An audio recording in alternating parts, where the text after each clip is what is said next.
일단 박용진 의원님 말씀이 전적으로 맞는데 이게 네. 단순히 서운할 문제가 아니에요. 왜냐하면 형사적인 문제가 되는 거거든요. 그 조금 전에 장성철 소장님이 말씀하셨지만 보조금 관리법도 있지만 더 직접적으로 문제가 되는 법이 기부금품에 관한 법이거든요. 네. 기부금품이라고 하는 게 정의가 뭐냐면 내가 그냥 공짜로 반대급부 없이 그런 받는 돈이니까 다시 말해서 내 돈이 아니고 남의 돈이란 말이에요. 네. 남의 돈을 갖다가 내가 관리하는 거니까 거기에 대해서 엄격하게 여러 가지 절차를 지켜라. 그 다음에 사실은 뭐 10,000원, 20,000원 내는 거는 쉽지만 그게 모이면 몇 억, 10억 막 이렇게 커질 수가 있단 말이죠. 네. 그렇기 때문에 기부금품법에서 찾아보면은 그 모집을 갖다가 할 때는 등록을 해야 되고 모집과 사용에 대한 정보를 갖다가 공개해야 되고 그 다음에 모집 목적 외로 사용을 갖다 할 수 없게끔 되어 있고요. 그 다음에 회계감사 반드시 받도록 되어 있어요. 그 다음 모집 상황이나 사용 명세를 갖다가 또 공개를 하고 네. 이걸 하지 않으면 어떻게 되냐면 지금 제가 말씀드린 것 중에 하나라도 제대로 하지 않으면 3년 이하 징역에 처해질 수 있는 이게 중대한 범죄거든요. 그런데 왜 나한테 가혹하게 하냐. 사실은 회사는 자기 돈이니까 회계감사를 갖다가 해도 뭐 자기 돈, 뭐 자기 마음대로 쓴 것도 문제가 되는데 남의 돈을 자기 마음대로 썼다? 이거는 더더군다나 용납되기 어려운 거기 때문에 마지막 한 가지만 말씀드리면 회계 기준이 있거든요. 회계 네. 기준의 전제는 뭐냐면 일반 기업 회계 기준이 있어요. 이게 널리 쓰이는 일반 법적인 거고 그런데 공익법인 같은 경우에는 이걸 통해 가지고 이런저런 뭐 장난들도 많이 칠 수 있고 하기 때문에 공익법인 회계 기준은 또 따로 그 적용이 되어 있거든요. 그다음에 이제 김복동 희망이 제가 봤더니 단순히 그냥 그 모임이 아니고 정식의 비영리 법인으로 그 되어 있기 때문에 그렇다라고 한다면은 정확하게 여러 가지 법에서 규정하고 있는 절차를 지켰어야죠. 그 다음에 지키지 않았으면 잘못했으니까 앞으로 지키겠다 이렇게 나가야지 왜 나한테 가혹하게 그런 이야기를 하느냐라고 말하는 거는 네. 자, 이 두 분 말씀 다 정답 말씀하셨어요. 네. 박 의원님이 제시하는 거 다른 거 얘기하지 마시고 그냥 투명하게 공개를 해 주시기 바랍니다. 우리 정 변호사가 말씀하신 대로 이거는 법적 문제입니다. 따라서 정말 이 위안부 할머니들의 그 쓰라린 아픔 그리고 여러분들이 해오셨던 숭고한 어떤 노력들이 빛이 발하지 않기 위해서는 반드시 투명하게 회계를 공개하시고요. 더 중요한 건 이게 법적 문제이기 때문에 엄격합니다.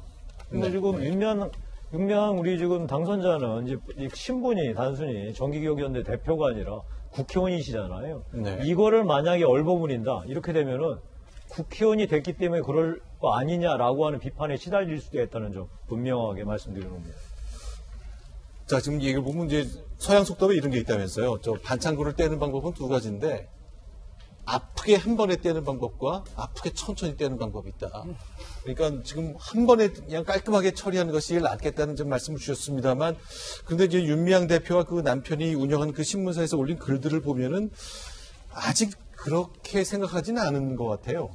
좀 안타까운 것이 이제 윤미향 당선인의 남편이 이제 인터넷 언론사를 운영하고 있는데 이제 본인이 쓴 글은 아니고 남이 쓴 글을 이제 본인 그 홈페이지에 올린 거죠. 그 내용 중에 어떤 것이 있었냐면은 이제 이용수님께서 이렇게 뭐 태도를 바꿨다라고 얘기를 하면서 뭐 이제 후손들한테 목돈을 물려주고 싶은 마음 때문에 어떤 태도를 바꾼 것이 아니냐 이러한 얘기를 조심스럽게 꺼냈단 말이죠. 그래서 이제 읽히기로는 뭐 모금액을 뭐 받은 적이 없다 뭐 이런 식으로 말씀을 하신 것이 결국 자기의 좀 욕심 때문에 마음을 바꾼 것이 아니냐라는 식의 얘기를 했어요. 근데 사실 이 대목이 너무 안타까운 게 뭐냐면 우리가 정대협이나 정의연이 어떤 좋은 뜻으로 시작해서 여기까지 왔다는 거에 대해서는 사실 의심의 여지가 없습니다. 근데 아마도 좋은 뜻으로 모였기 때문에 이런 뭐 회계 처리라던가 이런 것들은 조금 느슨하게 처리해도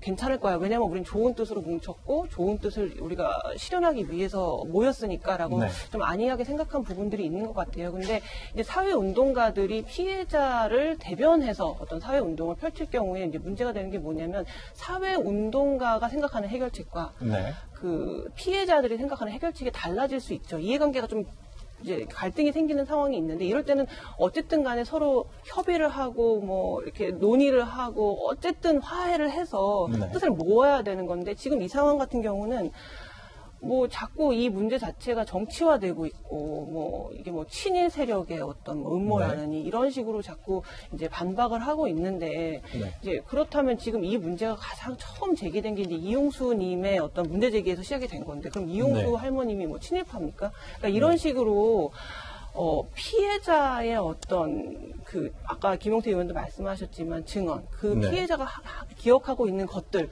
우리가 이것들을 보호하고 이것들의 정의를 구현하기 위해서 이 사회운동이 지금까지 진행됐던 건데 네. 결국 그 피해자를 대변해서 했던 그 사회운동가들의 어떤 입장이 네. 피해자들을 오히려 약간 공격하는 이런 네. 갈등의 양상을 보여주는 것 자체가 굉장히 안타깝다는 생각이 듭니다.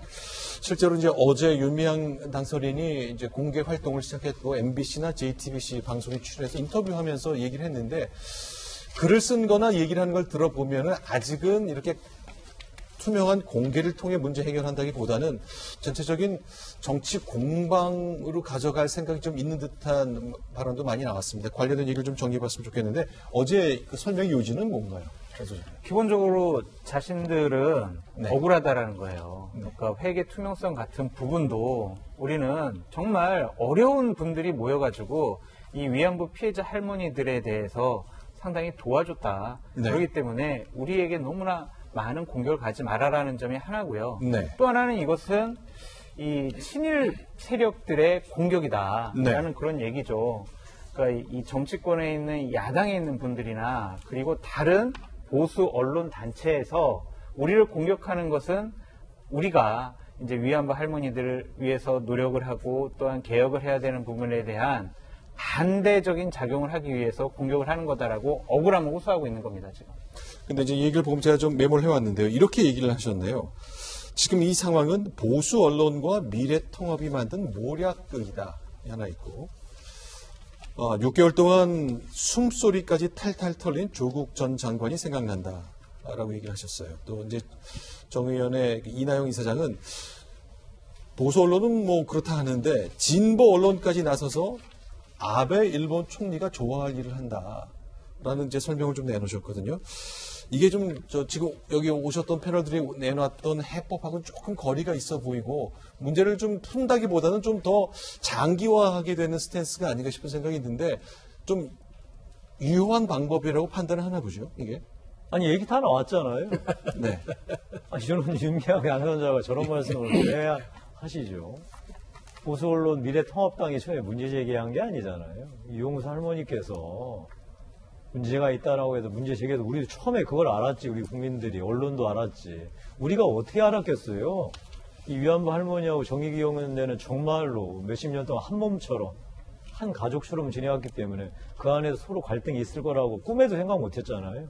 근데 이제 그 이후에 이용수 할머니 문제 제기 이후에 여러 가지 이제 언론이나 이런 데 취재를 해보니까 문제가 있는 것 같다라고 문제 제기가 됐고 네. 그거에 대해서 제대로 답변을 하지 않고 오히려 화를 내면서 역정을 내니까 그렇게 문제를 풀 게 아니고 정확하게 풀어보자. 게다가 우리 정 변호사가 계속 얘기하는 대로 이게 알고 봤더니 단순하게 무슨 조그만 단체 내부 문제가 아니고 법적 문제다.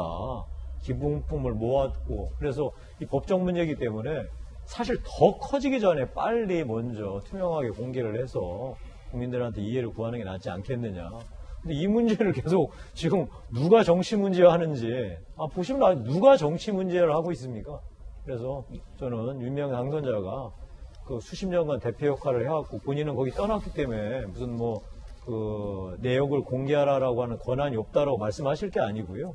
정의기억연대하고 같이 모든 내역들을 투명하게 공개하는 역할을 국회의원 당선자로서 해주시기 바랍니다.